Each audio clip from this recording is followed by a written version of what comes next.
Since the game's release in 2013, the Wind Waker HD 80% has undergone very many changes.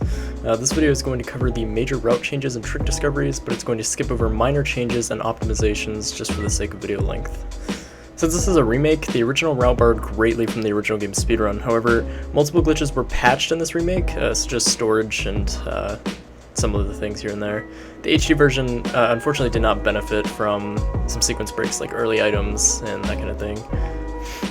This route started as follows. It did the Outset Island intro sequence, got the Swift Sail, did the completion of the first 3 dungeons, Dragon Roost Island, Forbidden Woods, and Tower of the Gods, then collected the Master Sword, completed Forsaken Fortress, entered Hyrule 2, completed then both Earth and Wind Temples, collected all of the Triforce, and then broke the barrier and defeated Ganondorf. At this point in time, there were no sequence breaks, and instead, only some unpatched glitches and small optimizations, such as acquiring the Swift Sail, which was an HD exclusive item that sped up sailing, was used.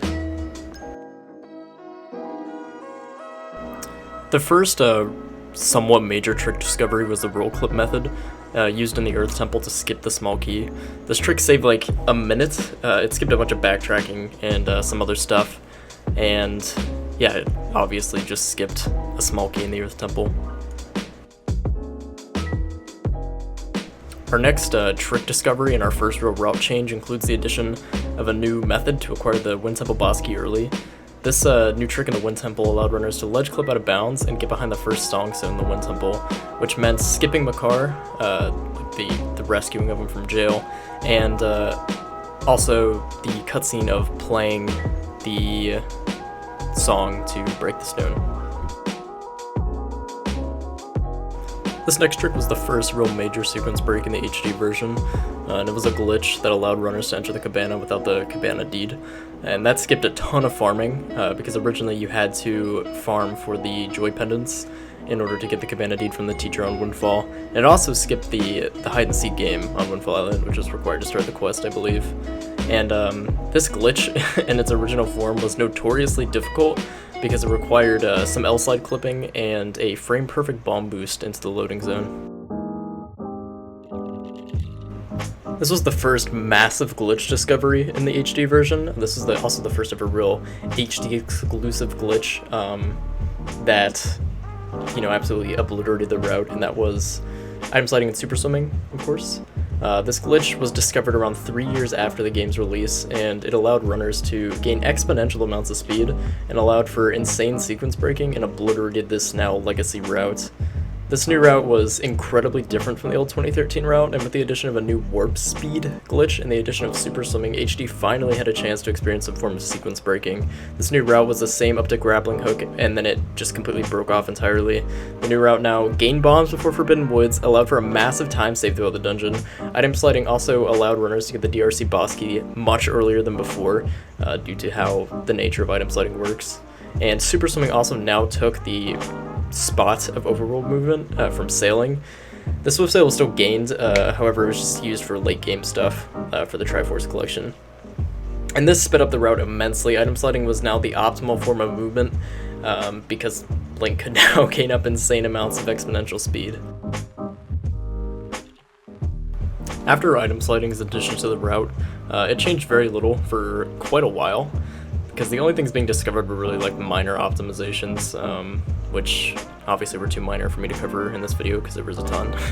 And this completely changed with the discovery of barrier skip. This is arguably one of the most well-known glitches like in speedrunning as a whole, and this new glitch just destroyed the route. It skipped nearly every single dungeon and the incredibly long Triforce collection quest.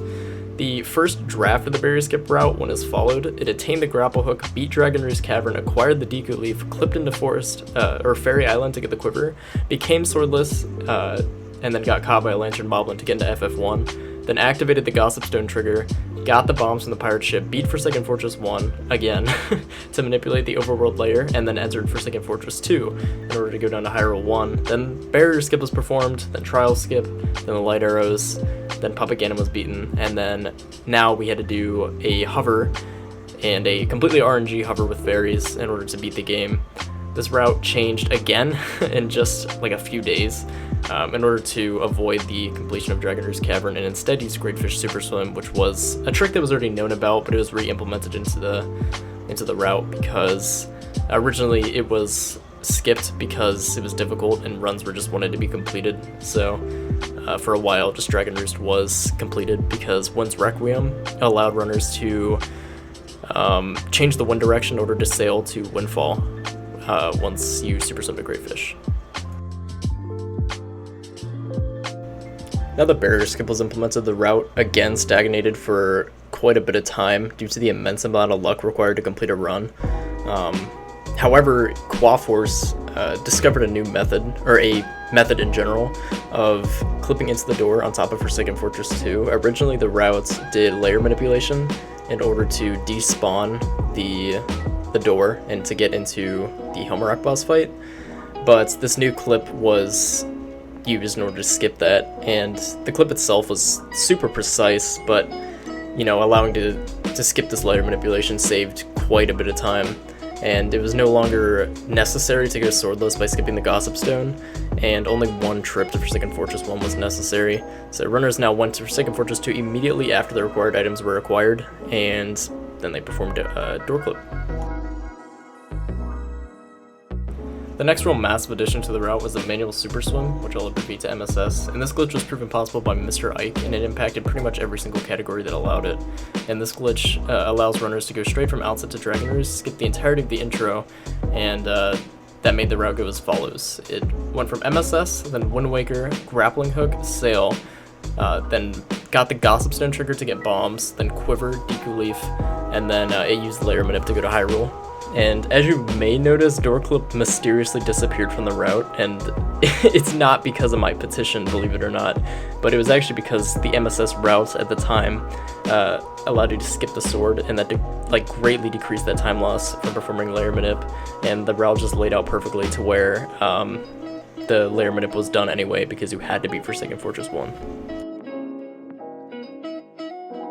Since Barrier Skip's discovery in 2017, Fairy Hover pretty much killed off the any % category.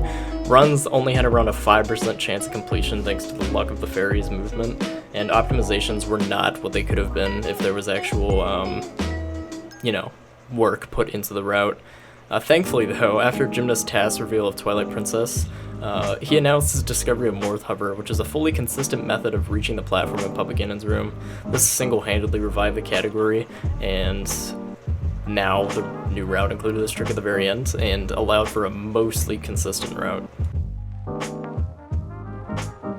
So Sail Skip is when we start to see a route similar to the modern route used in today's world record. This route allows runners to avoid the rupee collection and freeing of Tingle on Windfall, and that's done by skipping the sail. And this is done by fixing save warp flags and using FCP Island Hop to acquire the bombs, and this unfortunately re-implemented the God-forsaken door clip.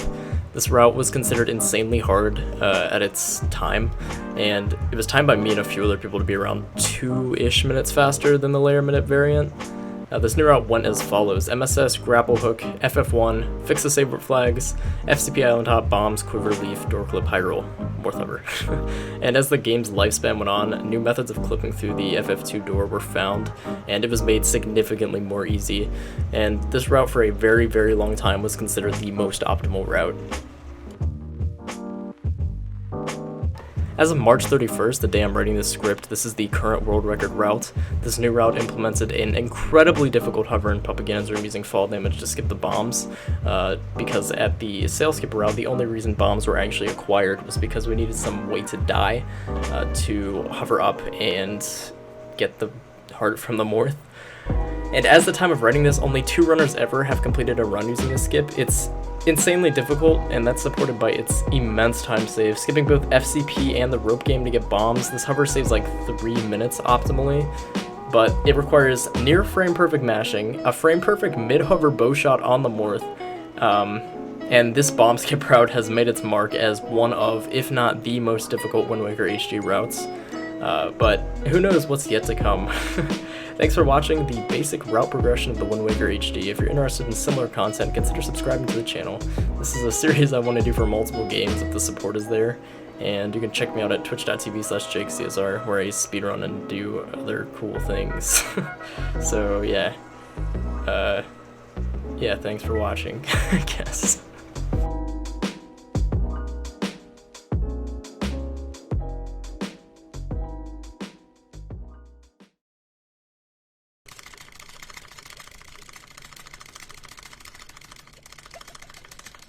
Good.